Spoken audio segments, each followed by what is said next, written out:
I've always been very, very interested in mind control. I've always been very interested in groupthink and therefore in cults.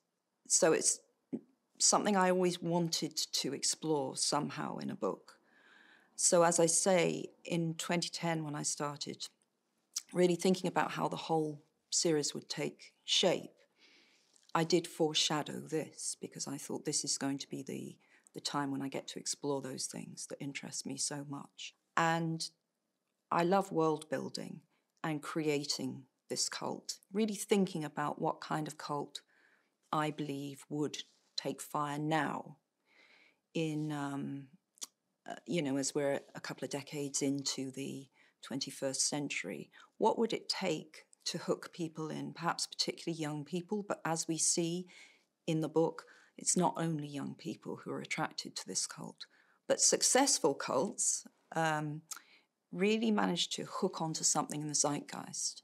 They understand what people want to hear, what people are trying to escape. And I think that the Universal Humanitarian Church does that very effectively within the book.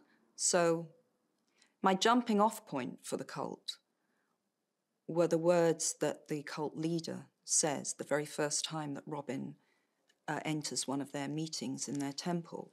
And the words are, "I admit the possibility that there is a deity, the possibility that there is life beyond the earthly plane."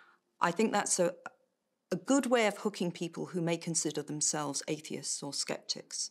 None of us can say for sure there is nothing beyond, but by saying, "I admit the possibility," the cult leader cleverly opens that door 1 inch and people want to come back. So that for me was the sort of ground zero for this cult. Do you admit the possibility?